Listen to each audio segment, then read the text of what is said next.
la foi?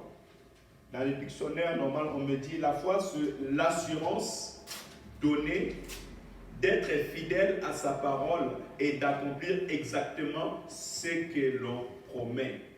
Alléluia. Amen. Donc la foi, c'est une assurance que je peux dégager.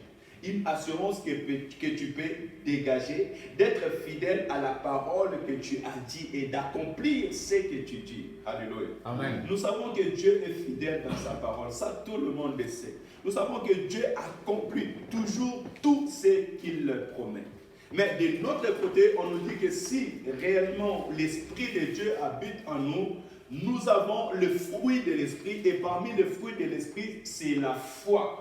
Alléluia. Amen. Or, cette foi-là, j'aimerais que cette foi soit dégagée en nous d'une manière que nous aussi étant enfants de Dieu, nous aussi étant ceux qui ont reçu Jésus comme leur Sauveur et Seigneur, et qui ont reçu l'Esprit de l'Éternel, et à travers l'Esprit de l'Éternel, il y a le fruit de l'Esprit qui commence à se manifester en eux, que les gens aussi qui sont tout autour de toi sentent réellement que cet homme-là, c'est un homme d'assurance. Alléluia. Amen. Un homme de foi.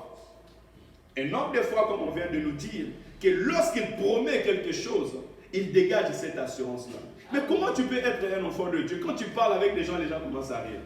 Alléluia. Amen. Tu promets quelqu'un quelque chose, mais il dit, Vandanayo. Alléluia. Amen. Mais nous sommes les enfants de Dieu. Et si Dieu est fidèle, nous devons aussi rester fidèles. Donc déjà par là, nous verrons que la foi engendre la fidélité. Alléluia. Amen. Mais la fidélité qui est d'abord une... Comment je pourrais dire, dans notre conscience propre, que si je prends un engagement, je vais le faire. Si le monde peut prendre des engagements et les faire, à plus forte raison, nous, enfants de Dieu.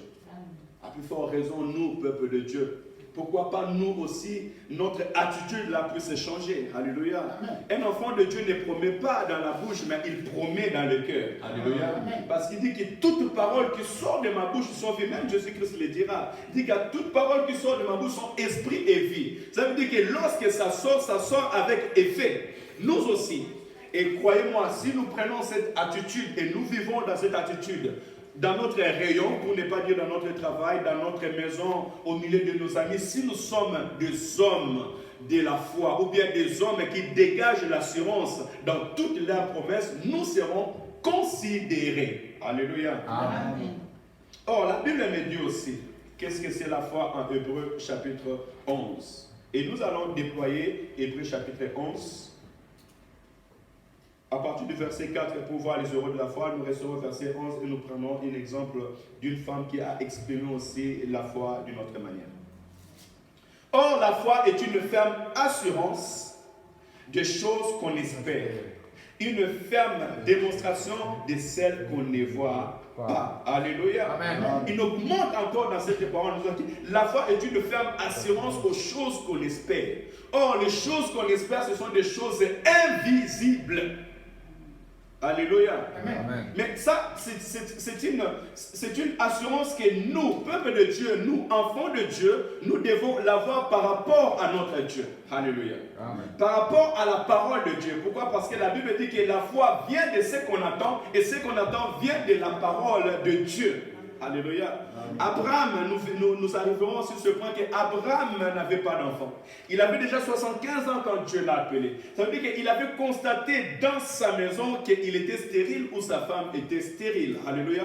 Parce qu'on ne nous dit pas à quel âge Abraham s'est marié. Mais lorsque Dieu lui a dit que va-t'en de ton pays, de ta patrie, et va vers le pays où je t'enverrai, et là-bas je ferai de toi le père de plus de multitudes, il s'est levé, il est parti parce qu'il a entendu une promesse que personne ne pouvait lui donner. Alléluia. Amen. Donc il a espéré qu'il deviendra un jour père. Il a entendu, mais il n'a pas encore vu l'enfant. Et cette parole-là a créé une action dans sa vie qui l'a poussé à obéir à la parole de Dieu.